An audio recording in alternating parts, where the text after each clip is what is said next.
Yo no sé si usted ha leído o ha visto la película El Conde de Montecristo.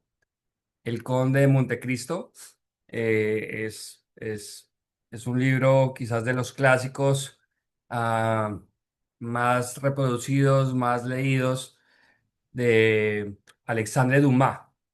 Entonces, quiero leerles unas líneas. Solo les cuento un poquito la historia.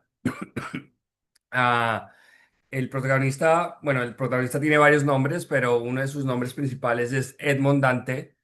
Y Edmond Dantès es traicionado por sus amigos y es llevado a una cárcel. Bueno, tiene unas tragedias bien fuertes.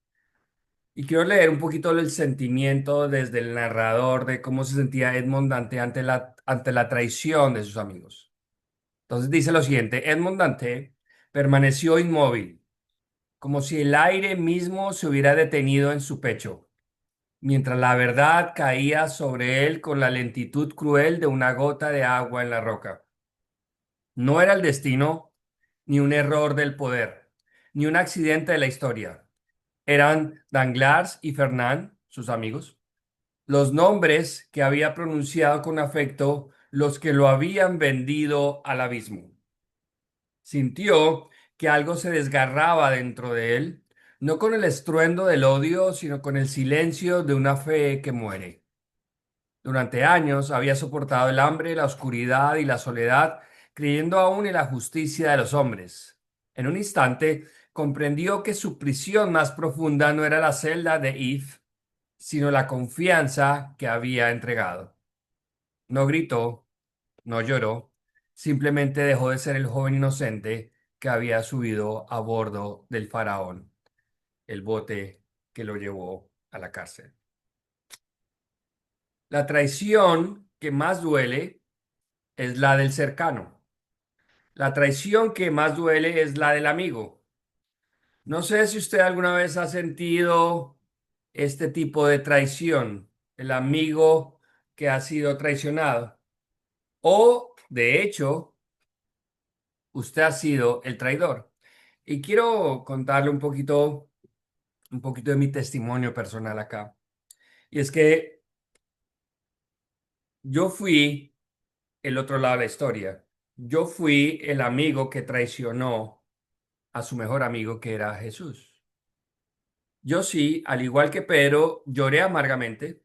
Pedro lo negó 3 veces. Yo lo he hecho más que 3 veces. De hecho, Dios utilizó el concepto de la amistad que estamos hablando cuando yo vivía uno de los momentos más fríos y más oscuros en mi vida espiritual, en mi relación espiritual con Dios, en los años de mi juventud. Y en una reunión inesperada a la que yo no quería ir en la iglesia, allí en Bogotá, ah, Dios habló a mi corazón profundamente y yo esperaba un Dios lleno de juicio, molesto por mi frialdad espiritual, por mi pecado, por mi distancia, pero vino a mí como un amigo, pero no como cualquier amigo, sino como un amigo al cual yo había traicionado. Y esto rompió mi corazón. Rompió mi corazón y lloré amargamente como Pedro, quizás durante horas, porque sentí que yo había traicionado a mi mejor amigo. Y de verdad lo sentí con mucha profundidad. Lo sentí que Dios se acercaba a mí de esa manera. Por esa razón, el título del sermón de hoy es El camino para ser amigo de Dios. El camino para ser amigo de Dios. Y ya está en Santiago, ya lo leyó nuestro hermano Nelson, Santiago capítulo 4 del 5 al 10. Estamos en el contexto de ser amigos de Dios o enemigos del mundo. Usted recordará, hace 8 días hablamos como las características de cómo ser enemigo de Dios siendo amigo del mundo. Vimos que las características de los enemigos, en términos concretos, son los que se dejan dominar por los deseos de este mundo y empiezan a desear lo que Dios no quiere que deseamos. Hoy vamos a estudiar los versículos que vienen a continuación. Repito, Santiago 4 del 5 al 10. Y vamos a ver las características de los amigos de Dios. El verso 5, si usted ve allí su Biblia, yo espero que tenga su Biblia allí a la mano. Perdón. El verso 5 se presenta como un puente entre los dos tipos de grupos. El primer grupo, los enemigos de Dios, y ahora los amigos de Dios. Lo que dice este versículo es que Dios no va a permitir un territorio gris. Mira lo que dice el versículo 5. ¿O pensáis que la escritura dice en vano? El espíritu que él ha hecho morar en nosotros nos anhela celosamente. O sea, lo que está diciendo aquí el escritor bíblico es que Dios no va a permitir que su propiedad, el pueblo que le pertenece a él, vaya a ser totalmente robado de su mano. No hay un territorio gris, o eres amigo o eres enemigo, porque él exige una relación de exclusividad. Y sigue utilizando la figura metafórica del matrimonio. Recordemos que en el versículo 4 utilizó el concepto del adulterio como una metáfora, un adulterio espiritual. Y en el versículo 5 Dios dice que nos anhela celosamente. Es un amor que exige exclusividad, es un amor fiel, un amor monógamo que expresa un deseo de exclusividad por el otro. Dios no va a ser cómplice del adulterio espiritual. Y del verso del 6 al 10 el escritor habla de las características de esa relación, de los que están cerca de Dios, de los que le pertenecen a Dios, de los que tienen una relación exclusiva con Dios. Las características de sus amigos, de los amigos de Dios. Si usted quiere ser amigo de Dios, esas características deben estar presentes en su vida, en su corazón. Y en el verso 6 vemos la principal característica de un amigo de Dios, que no es otra cosa de un cristiano, de un creyente, de un seguidor de Jesús. Y mire lo que dice el verso 6. Pero Él da mayor gracia, por esto dice, Dios resiste a los soberbios y da gracia a los humildes. La humildad es la característica que define al seguidor de Cristo, al amigo de Cristo. Jesús dijo en Mateo 11:29, aprended de mí, sigan mi ejemplo, que yo soy manso y humilde de corazón. Filipenses, Pablo también lo dice en Filipenses 2:3, no hagáis nada por contienda, por vanagloria, antes bien con humildad, estimando cada uno a los demás como superiores a él mismo. Un comentarista definió la humildad como el sentimiento de la propia pequeñez, de la propia indignidad moral y de la dependencia de Dios en todo.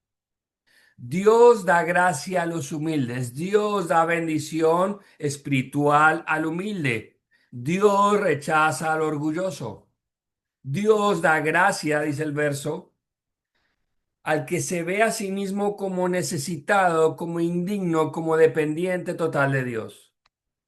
Eso es lo que Jesús se refiere en las bienaventuranzas. En las bienaventuranzas Jesús se refiere a eso. Y recordaremos allí en Mateo capítulo 5 al 3. Bienaventurados los pobres en espíritu, porque de ellos es el reino de los cielos. Eso quiere decir ser pobres de espíritu. Reconocer que estamos en bancarrota espiritual, reconocer que somos necesitados, que somos mendigos espirituales, que necesitamos de Dios urgentemente. Eso es ser bienaventurado, eso es ser pobre de espíritu. Y por lo tanto, el que reconoce ser pobre de espíritu es bienaventurado. Y la promesa es brutal, es contundente. Nos pertenece el reino de los cielos a aquellos que hemos decidido, ¿sabes qué? Estoy en una bancarrota espiritual, te necesito, Dios. Dios resiste a los que no son humildes. Dios resiste a los que son soberbios, a los orgullosos, de los que creen que no necesitan a Dios y su perdón, de los que creen que son superiores a los demás. Esta palabra resistir en el idioma original, en griego, es bien interesante y tiene un contexto militar. Quiere decir un ejército dispuesto a la batalla. Imagínense, Dios cómo resiste a los orgullosos casi en un contexto de batalla. No es un elemento o un aspecto sencillo o superficial. No, el orgulloso es resistido por Dios. Dios es enemigo, está en pie de lucha contra los orgullosos y los soberbios. Pero Él es amigo de los humildes, enemigo de los soberbios. Un amigo de Dios solo puede ser aquel que se presenta en humildad. No hay otra posibilidad. ¿Queremos ser amigos de Dios? Tenemos que decidir por la humildad. Y la humildad tiene una principal característica, es la búsqueda de perdón, reconociendo la incapacidad moral. Ahí comienza la humildad del ser humano. El gran problema del ser humano es el orgullo y por eso es que el orgulloso, no puede ir a los pies de Jesús porque cree que no necesita perdón, que Él está bien, que Él es una buena persona y que todo va perfecto. Quizás el pecado principal para no ir a los pies de Cristo es el orgullo. Contrario a eso, un amigo de Dios solo puede apostar por la humildad, buscando perdón, reconociendo su incapacidad moral. Solo un amigo de Dios puede entender que la única manera de relacionarse con Dios es en humildad. Solo un amigo de Dios puede reconocer que Jesucristo es su Señor y su Salvador. Miremos 5 manifestaciones, 5 actitudes que se presentan en este texto como consecuencia de la humildad. Y usted va a poder hacer como un checklist. Bueno, ¿realmente yo estoy en el camino de la humildad? ¿Realmente yo estoy buscando ser humilde? ¿Estoy orando por humildad? Y creo que uno de los primeros pasos para un creyente es, Señor, quiero ser un hombre, quiero ser una mujer humilde, porque es la manera, como hemos visto, para ser amigo de Dios. Y yo espero que este sentimiento, casi este objetivo en su vida de ser amigo de Dios sea realmente contundente en su vida. Yo quiero ser amigo de Dios. Y miremos desde el verso 7. Y en el verso 7 hay un por lo tanto, pues, ese pues, digamos que debía ir antes, someteos pues, ese por lo tanto, someteos debería ser como la traducción literal. Por lo tanto, someteos. Este pues es un por lo tanto. Si eres un amigo de Dios, eres humilde. Y si eres humilde delante de Dios, vas a practicar estas 5 actitudes. Y la manera en que están redactados están en verbos imperativos. Eso quiere decir que son mandamientos, que son comandos de Dios en su palabra. Y lo primero es sumisión. Ese es el primero de los 5. Como consecuencia de la humildad, sumisión. Y ahí está en el verso 7. Está claro, someteos pues a Dios y resistir al diablo y esto irá a vosotros. Ya lo vamos a ver más adelante, pero quedémonos en el punto de la sumisión. Sumisión. Qué gran problema para el ser humano la sumisión. Y la sumisión en primera instancia delante de Dios. Para el ser humano realmente es difícil aceptar el rango superior de autoridad de Jesús. Y esa sumisión debe ser voluntaria. Nadie puede ser salvo. Escúcheme bien. Nadie puede ser salvo ni amigo de Dios si no se acerca con sumisión. Reconociendo con su cabeza en el piso que Jesús es el Señor, que Jesús es el que manda, que Él es el Rey, que es el Rey que volverá con autoridad y poder y delante de Él se doblará toda rodilla, absolutamente toda rodilla. Antes éramos esclavos del pecado y ahora somos esclavos a Dios por amor. Eso hace un amigo de Dios. Ese es el principal problema del ser humano para llegar a Dios. Hay una tendencia en el ser humano de ser rebelde, a no bajar la cabeza. La sumisión es el camino para ser amigo de Dios. Un autor definió tristemente al cristiano contemporáneo. No estoy diciendo que todos, pero este autor dice que hay un problema en el cristianismo actual y lo definió en esta pequeña frase: el reino sin rey. el reino sin rey. Queremos las bendiciones del rey, pero no someternos a su amoroso reinado y gobierno. Queremos que podamos recibir las bendiciones del reino de Dios. Qué bonito es la figura del reino de Dios y qué bonito que podamos gobernar juntos con el rey, pero no queremos someternos al rey. Otro autor afirma, queremos progreso sin su presencia. Queremos justicia sin su justificación. Queremos bendiciones sin arrepentimiento. Queremos que la sociedad sea mejor, pero sin la norma de la santidad de Dios. Su misión es la expresión clara de la humildad. El segundo punto es resistencia. La resistencia al diablo está allí en el versículo 7. Resistir al diablo y éste huirá de vosotros.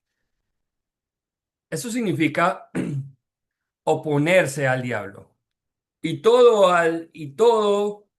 al sistema o el sistema de pensamiento que él ha creado. Oponernos al diablo y al sistema de pensamiento que él ha creado. Esto significa levantarse en contra. Resistir no es quedarse quieto. Resistir es estar en posición de guerra, según esta palabra. No hay espacio para la negociación. El diablo es el enemigo de Dios y de nuestras almas. Es estar en total desacuerdo con todo lo que proviene del diablo, con contundencia, con firmeza. Resiste al diablo, mi hermano. Resístelo y ve totalmente para el otro lado. Resiste al pecado. Quédate firme en la tentación. No seas en la tentación. Esta frase termina con una hermosa promesa de victoria espiritual. El versículo 7 dice, y el diablo huirá de vosotros.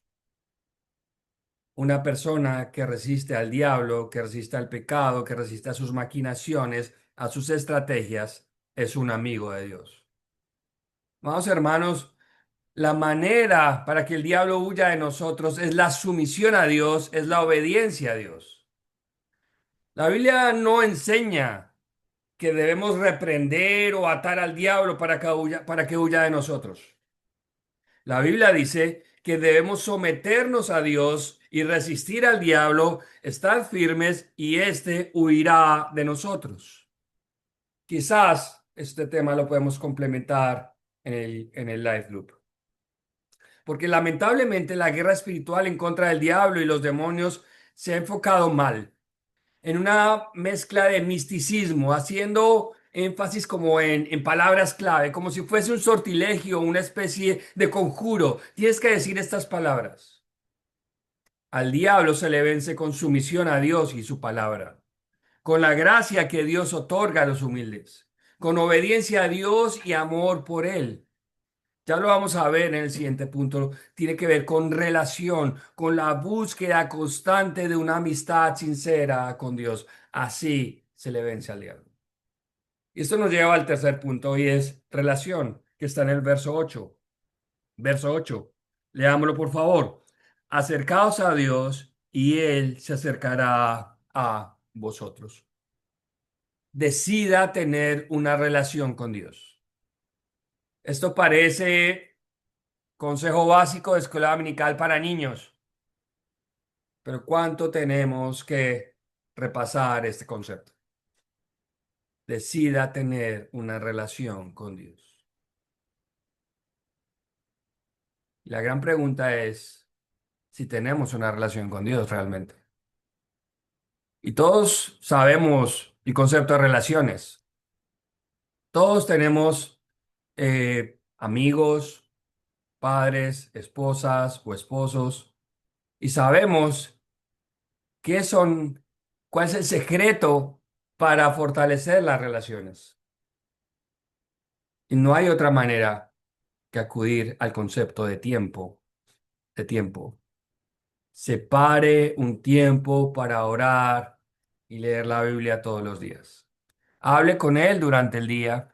Decida conocerlo a través de su palabra. Haga un devocional diario para orar y leer la Biblia. Haga un devocional diario para orar y leer la Biblia. Acérquese con sinceridad. Vaya a la iglesia porque quiere buscar de Dios. Mira lo que dice Isaías 29:13. Isaías 29:13. Dice pues el Señor, aquí está hablando Dios mismo. Dice pues el Señor, porque este pueblo se acerca a mí con su boca y con sus labios me honra, pero su corazón está lejos de mí. Y su temor de mí no es más que un mandamiento de hombres que les ha sido enseñado. El reclamo de Dios aquí para su pueblo es que su pueblo viene, se acerca, tiene unos ritos religiosos, incluso canta, con sus labios le honra, pero no hay relación. Su corazón está lejos de él. Y mire lo que dice, y su temor no es más que un mandamiento de hombres que le ha sido enseñado. O sea, el temor a Dios básicamente es una tradición familiar, una tradición cultural que sencillamente sigue casi por obediencia externa, por default, como se dice en inglés. Qué bendición tan grande es que usted se pueda acercar a Dios.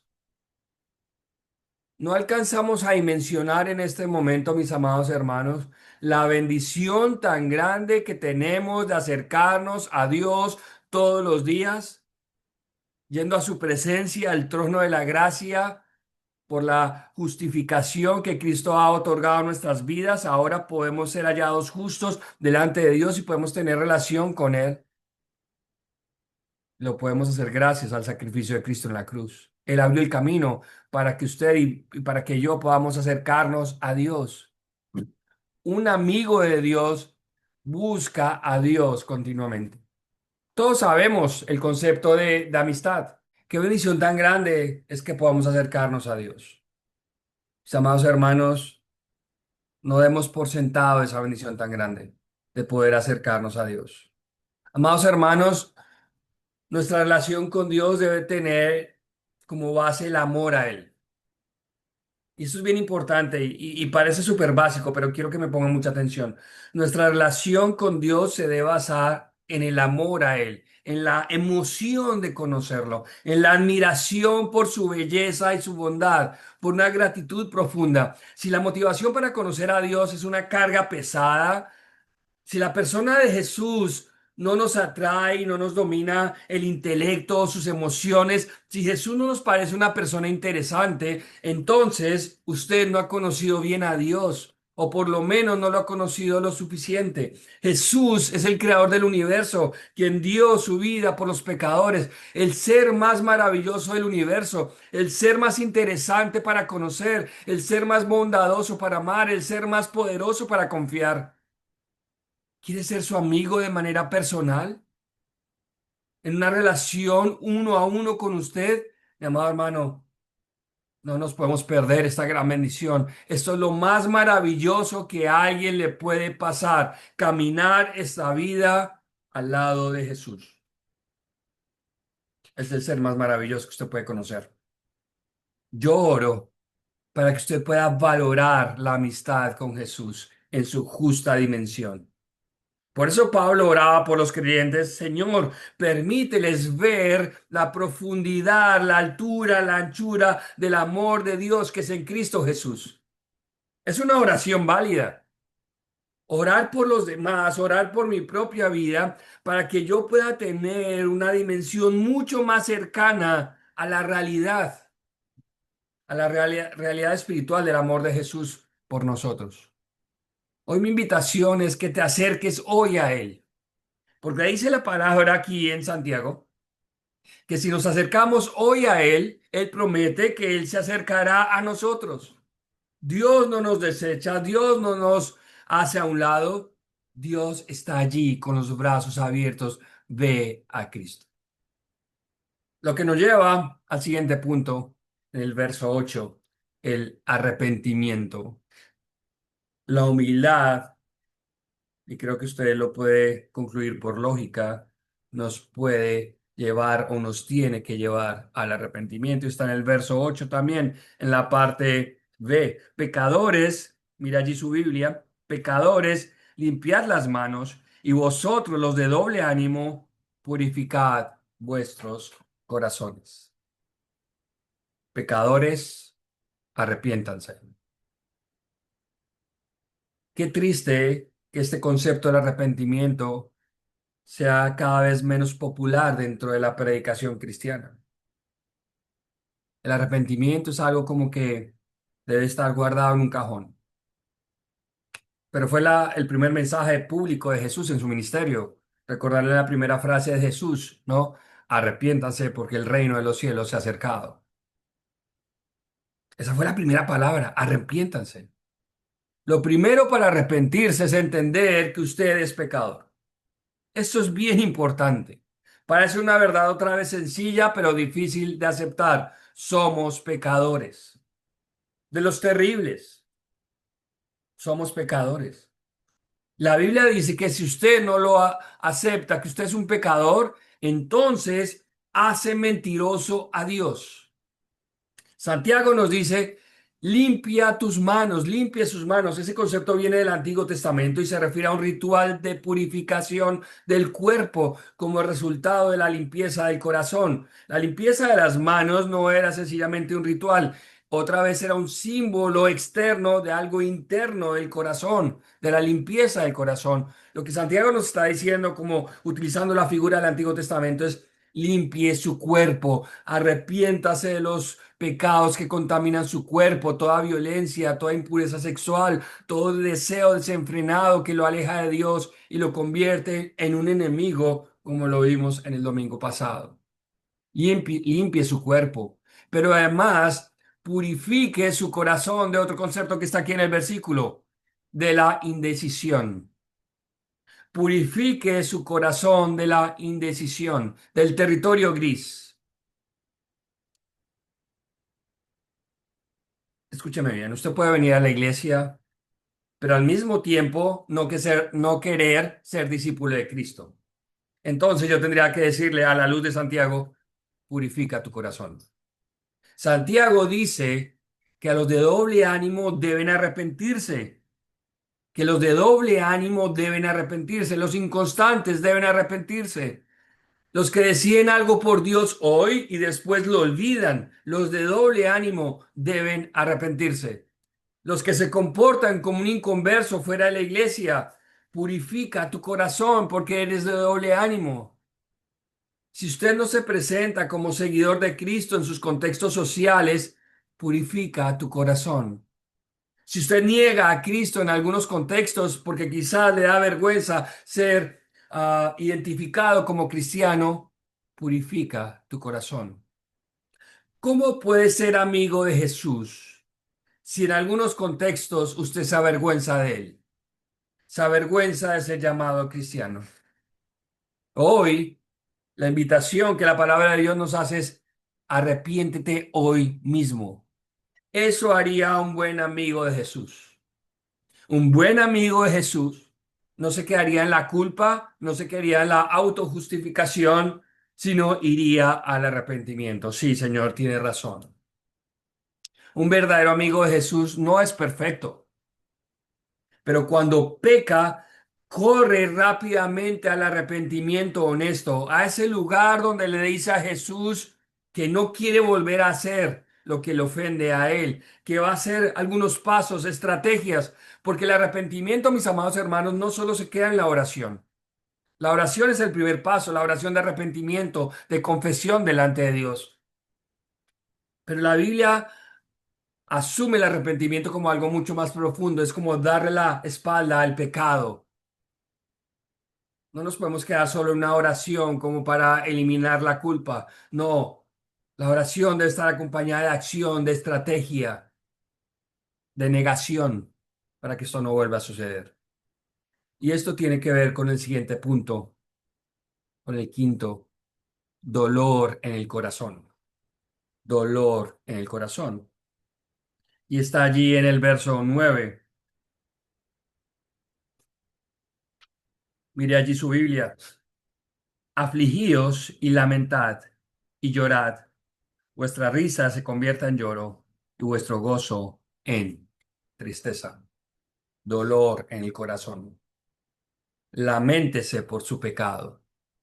llore por fallarle a Dios, que su pecado y su ofensa lo lleve a la tristeza espiritual. Que cuando usted ore, florezcan las lágrimas del que se siente mal por ofender a su gran amigo Jesús. Como Pedro lloró amargamente por haber negado a Jesús, que usted llore por negar a Jesús delante de los hombres cuando usted peca. Lamentaciones 3:39 dice un versículo, escribe, Jeremías escribe un versículo que siempre me ha impactado. ¿Por qué se lamenta el hombre viviente? O, en otras palabras, ¿de qué se lamenta el hombre viviente, el ser humano? Laméntese el hombre en su pecado. Todo el mundo dice, sea feliz, busque la autorrealización para sentirse bien. Bueno, la Biblia enseña a reflexionar profundamente en nuestro pecado y a lamentarnos por nuestra maldad. Un amigo de Cristo se siente mal, se lamenta por la maldad que ha cometido. No puede seguir la vida como si nada. Ha ofendido a su Señor y a su mejor amigo. Eso es algo que debe hacernos reflexionar. Un autor dijo, debemos arrepentirnos de nuestro arrepentimiento, porque muchas veces nuestro arrepentimiento es superficial, es como para, como decimos en Colombia, para salir del paso. No, usted ve los arrepentimientos en la Biblia fueron profundos, con lágrimas, de ayuno, de oración, de lamento, con figuras tan simbólicas como el silicio y la ceniza, porque había tristeza profunda. Y el verso 10, de alguna manera, cierra como si fuese un círculo este tema. Humillaos delante del Señor y Él os exaltará. Humillaos delante del Señor. El verso 10, de alguna manera, es como el broche del inicio.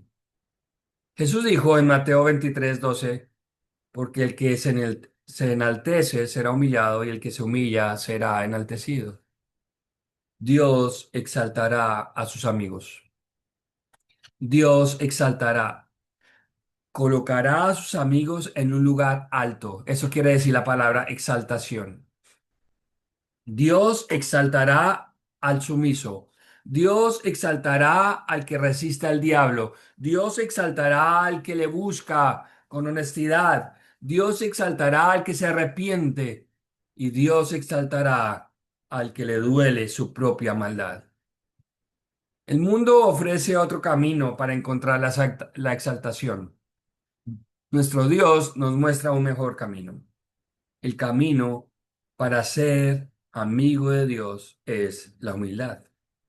El camino para buscar esa exaltación, aunque no debería ser nuestro propósito de vida, es una promesa que Dios nos da y obviamente la tenemos que asumir. Pero el camino para ser amigo de Dios, termina el versículo, el pasaje, es con humillación, con humildad, y eso va a tener su recompensa. Quiero terminar con un texto de Isaías 41, 8 al 10. Es uno de los textos que para mí ha sido muy bonito en mi caminar cristiano. Isaías 41, del 8 al 10. Aquí Dios le está hablando a su pueblo. Dice, pero tú, Israel, siervo mío eres tú. Jacob, a quien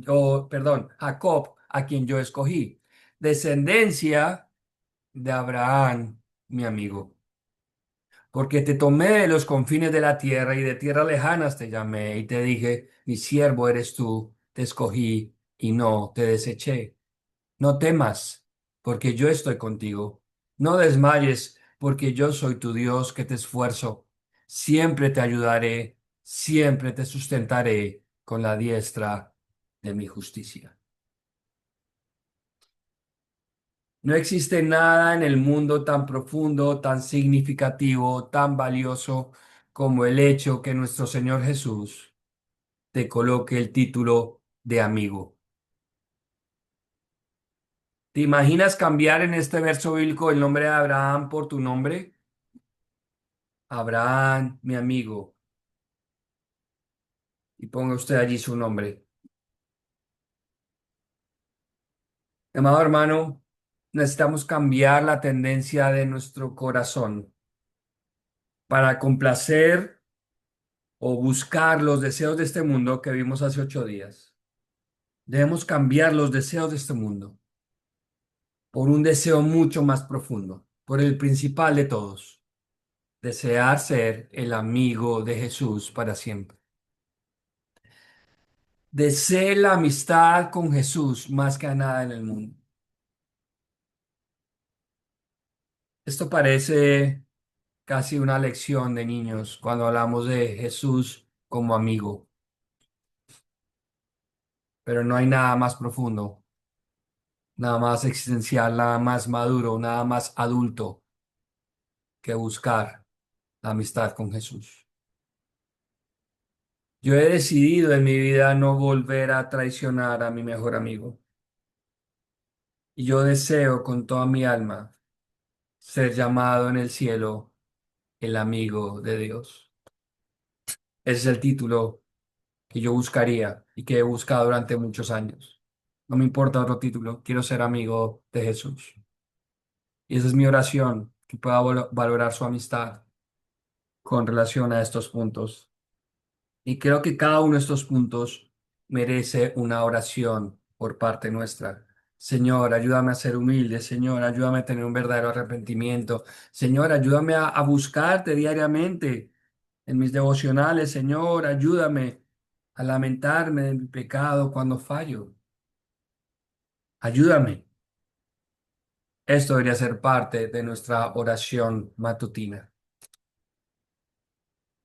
Cerremos nuestros ojos y oremos al Señor esta mañana, pidiéndole estas cosas, pidiéndole motivos espirituales, motivos eternos, porque su amistad será eterna, que podamos valorar nuestra relación con Jesús.